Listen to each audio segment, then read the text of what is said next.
Hello and welcome to round 6 of the Great American Stampin' Show.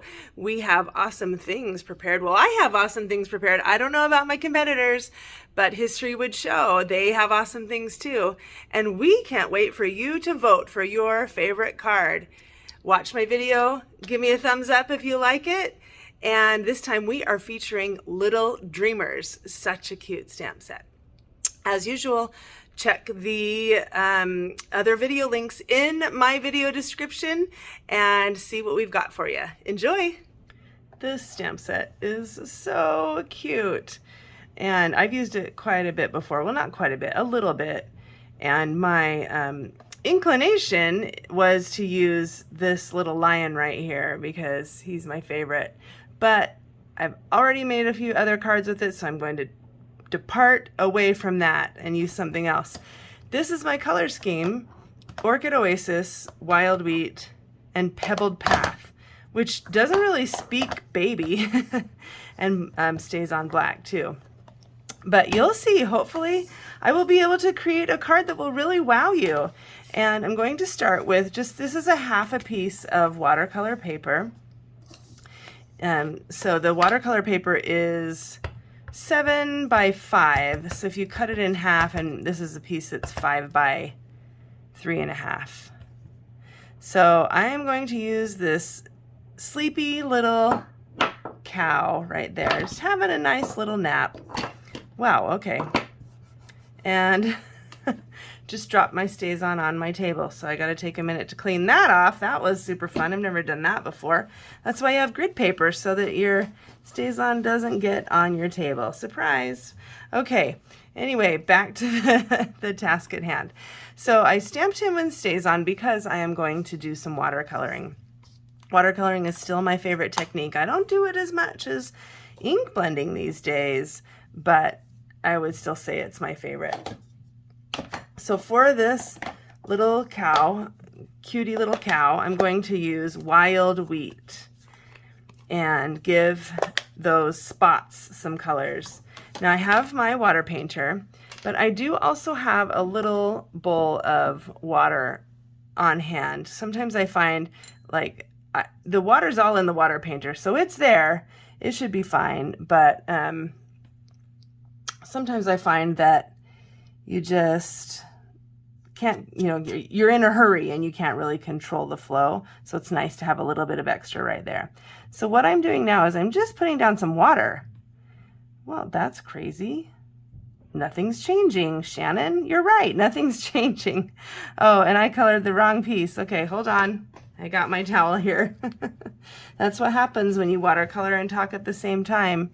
So keep a little towel on hand, hopefully one that doesn't have pink ink like that one. Oh my heavens, we're starting out strong today, aren't we?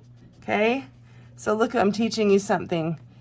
If you get an ink color that you don't really want, you can add a little more water, and then that will help you remove that. Okay, so I'm going to now color the parts that I want to be colored, and that's this ear right here and this part of the face.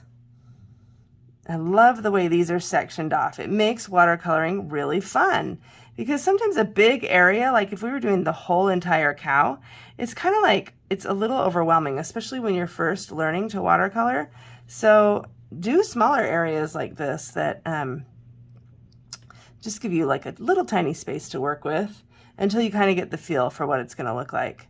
Okay, the tail, and then let's color in these other two areas.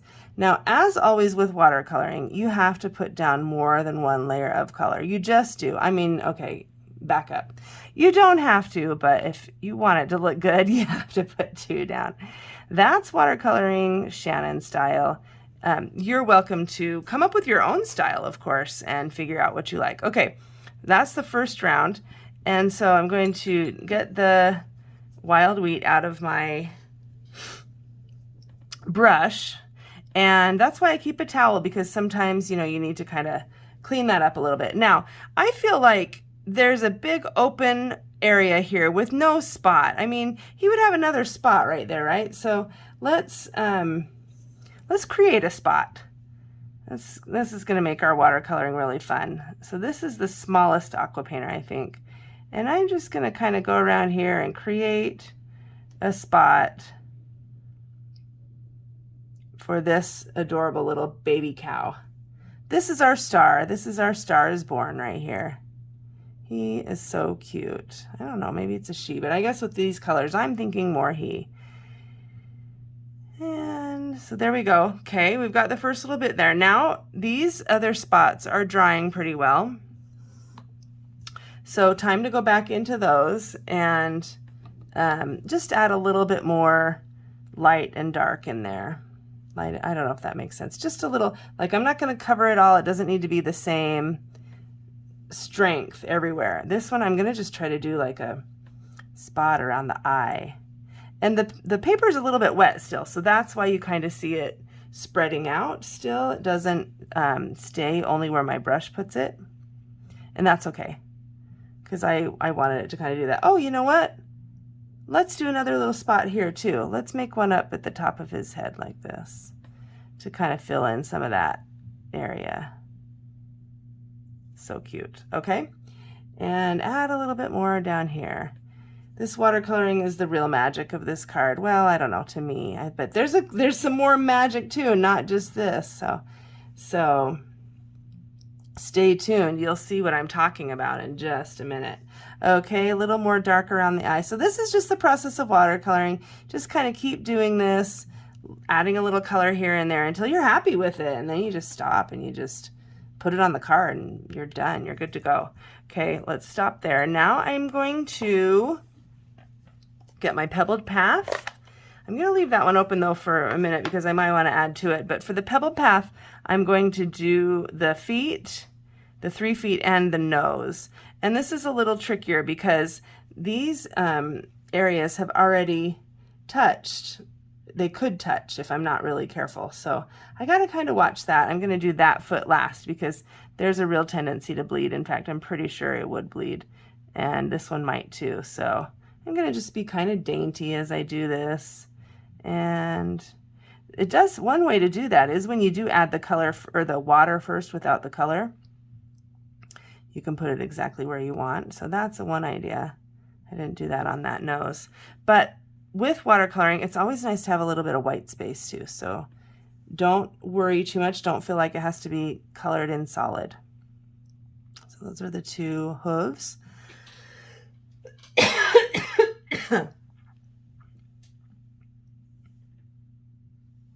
And now I think we're ready for this one. All right, this is looking pretty good. We are making lots of great progress. We, or I, you're making progress too if you're watching and learning. I want to add a little bit more there. And I decided I want to make this arm right here wild wheat also. So got to wait for that to dry a little bit. Meanwhile, let's check out the hooves. Those are looking pretty good. Let's add another little bit on those just to give them some dimension, and maybe a little bit around the nose as well. Okay, I've waited a minute. He's all dry. He's looking awesome. I just want to go back in with a fine tip pen and create lines around these spots because the other ones have them. So I thought he needs some lines over here too to kind of make that fit. So it doesn't seem like those spots are just floating into thin air. And you know, if your Stays On ink pad isn't super strong, you can fill in some of those lines if you want to, but I think it looks great. I think he's ready to go. So now the next step, I've got the dies. Oh, these dies are so dang cute. That one, we'll cut that one out. Then I'm going to cut a moon. I am going to die cut several little, what do you call those, clouds? And then I've got this piece here, and I'm not going to use it for watercolor paper, but instead I've got these pieces. So before I started, I die cut from the Stylish Shapes dies, Starry Sky, and oh my goodness, this incredibly fabulous shimmer paper, glimmer paper, I can't remember what it's called.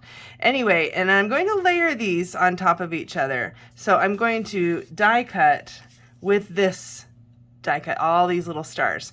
And in order to do that, I'm going to just do one in the middle and then do some on either side to kind of get them situated so that they're layered together and they look good. And you can hold your breath to see how it looks. Now, one other thing I know I need to do is trim a little bit of the edge off of this so that when they're layered on top of each other, that doesn't show.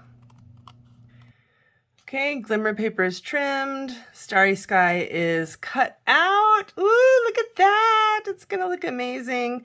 Our cow is cut out. Got 3 clouds, 1 moon, and all of these left over from that. I'm gonna use all of these pieces. Well, not every single one, but a lot of these pieces. Now there's a little bit more watercoloring we need to do. So I'll get my water painter back out. This little moon needs some color, so let's give it some color and let it be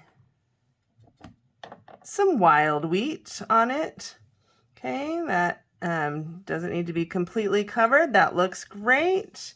And then, of course, this is where my Orchid Oasis comes in. I find that I use Starry Sky and Orchid Oasis almost interchangeably. They are, you know, practically, oh, that has a lot of yellow in it. Hold on, gotta fix that. They're practically the same color, but they have, you know, obviously Orchid Oasis is a little bit lighter. Now I've got to make sure to get the wild wheat out of my, there we go, got it. So a little bit of this, I just want to color these a little bit so they stand out from the background of the card. I haven't shown you yet what color card I'm using. What do you think it is? I would love to hear your guesses on that. And I hope that you are shocked and awed at what I present. It's not really that amazing or shocking. Okay, that looks great. Those look great. I want to get a little bit of light and dark on those clouds, so that's going in a good place. Let's go back now and add some darker wild wheat to this moon down here. So it would be better for me to have my inks on this side. I don't know why I've been reaching over there the whole time. Okay, I like it. Perfect. Let's stop right there. Close all these inks up and put this card together. So I have a crumb cake card. Woo! So surprising, I'm sure. And I'm going to just layer this all together and do my final stamp.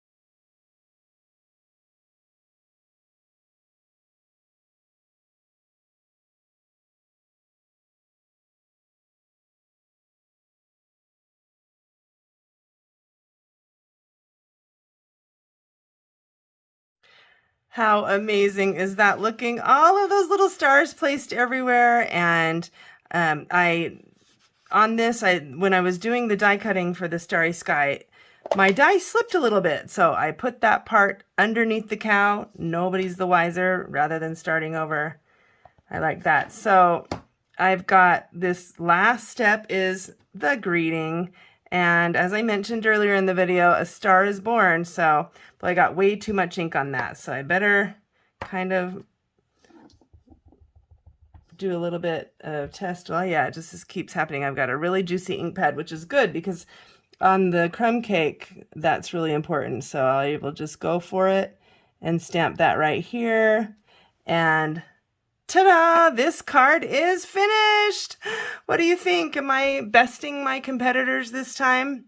I sure love watching their videos, and I can't wait to see which of the greetings they used. I hope that not all 3 of them used the cow. I hope they used different ones.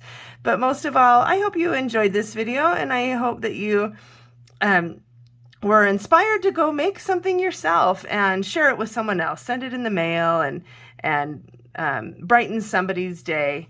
I can't wait for one of my friends to have a little baby so I can send this, and maybe I can find another time to send it instead and not wait for that. Thanks so much for watching. Would love for you to check us out in 2 more weeks. We'll be here then. And thumbs up, like my video. Oh wow, yeah, that is a dirty finger. Thumbs up for my video if you like it, so that I can maybe win on round 6. Bye bye.